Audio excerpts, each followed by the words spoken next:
is a lot different. You know, I definitely know that I'm in the build with winners. Chase Young's debut with the 49ers and the uncertain future of Brandon Aiyuk.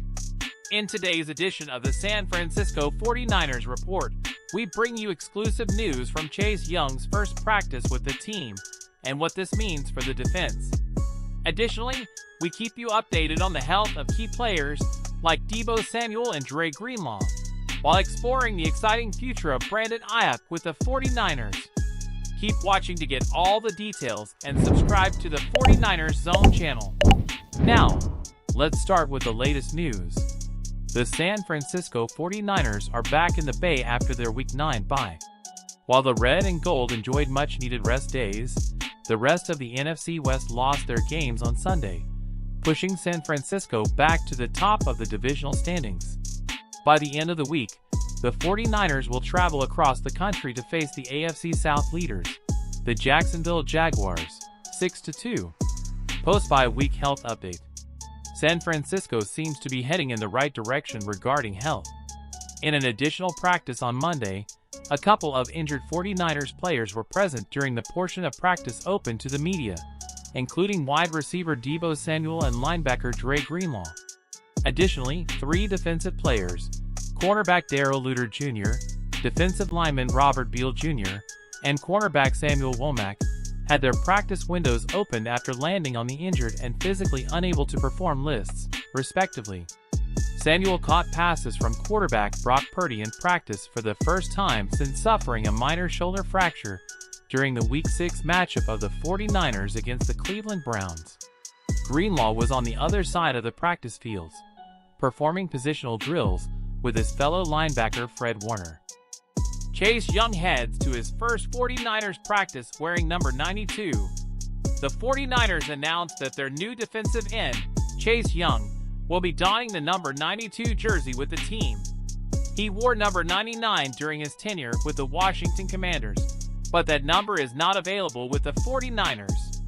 Defensive tackle Javon Kinlaw currently wears the number 99. Both Young and Kinlaw are scheduled to become free agents after this season. The 49ers shared the following video of Young dressed in his new teammates' attire for the first time.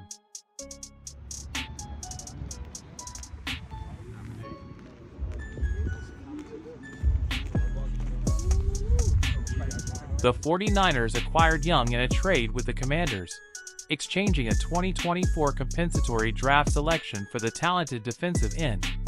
If Young decides to leave the 49ers after this season, the team will receive a 2025 third-round compensatory pick. With 5 sacks this season, Young instantly became the 49ers sack leader. No other defender on the team has recorded more than 3 sacks, and Nick Bosa, Javon Hargrave, and Drake Jackson contributed 3 each. San Francisco comes out of its bye week and returned to the practice field today. Young landed in 49ers headquarters on Wednesday, while the rest of the team was on break, giving him a few extra days to catch up before starting Week 10. In his first press conference as a 49ers player on Monday, Young shared his reaction to the Washington Commanders trade news with San Francisco. "I wasn't mad," Young said. "Nick Bosa is here, and he's always been a big brother to me, even at Ohio State. Coming in here today, I got here last week. The culture and the environment are very different. I definitely know I'm in the building with winners." Young heard his name mentioned in trade talks and found out about his new landing spot through social media. It didn't take long after that for Young to receive a call from Bosa welcoming him to the organization. "It was literally 5 minutes after they did it," Young said. "He called me and said, 'Bro, it was a good time. Even in college, we never thought we could play together again. It's a blessing.'" Young joins a defensive line that has added Javon Hargrave, Clelin Ferrell, and Randy Gregory throughout 2023. The 49ers' defensive philosophy starts up front, and with Young's addition, the team will have another weapon to unleash on opposing quarterbacks. "I think it will be like in college, a race to the quarterback," Young pointed out. Are you excited to see Chase Young and Nick Bosa play together again after a long time? What impact do you think Chase Young will have with the 49ers? We'd love to hear your thoughts in the comments. Now, let's analyze Brandon Aiyuk's future with the 49ers. Currently, he is in the 4th year of his rookie contract after San Francisco exercised his 5th-year option.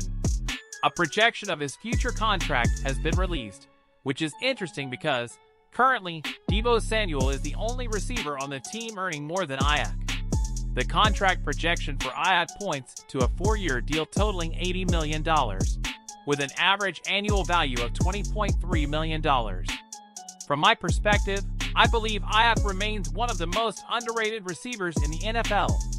Like Deebo Samuel, he's capable of turning the tide of a game, but he stands out for his classic receiving style, precise routes, and exceptional footwork. However, in recent weeks, he has had some unexpected drops, which have been disappointing. Nevertheless, he has had a solid season with 35 receptions and 620 yards in a run-focused offense. It's crucial to use him more in the red zone to boost his touchdown numbers, since he has received fewer than 5 passes in that area this season, which is unacceptable given his abilities.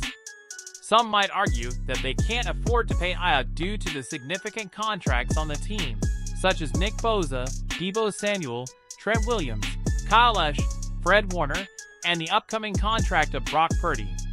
However, it's important to note that San Francisco still has a significant amount of salary cap space in the NFL, with nearly $40 million. They may need to structure Aiyuk's contract in a deferred manner due to the other lucrative deals they've handed out, but it's still feasible to retain a special player like Aiyuk with a suitable contract. Regarding the timeline, Brandon Aiyuk would be eligible for a contract extension after the 2023 season, which means he could be considered during the summer of 2024. This sets a timeline to keep in mind. Similar to what we've seen with Nick Bosa, other players like Talanoa Hufanga and Brock Purdy could also be candidates for contract extensions in the near future, depending on their performance and value to the team. The key question is, would you be willing to pay Aiyuk $20 million per year? Share your opinion in the comments. The 2023 season is underway, and the upcoming Week 10 game is looming for the 49ers, who will face Jacksonville on the road. We'll talk more about this game throughout the week, but for now, let us know your predictions. To stay updated on all the news and updates about the 49ers, be sure to subscribe to the 49ers Zone and activate notifications. Don't miss a single detail of the exciting season ahead. Thank you for joining us on this thrilling journey through the world of the San Francisco 49ers. We're excited about what the future holds, and we look forward to sharing it with you. Until next time, keep supporting your team.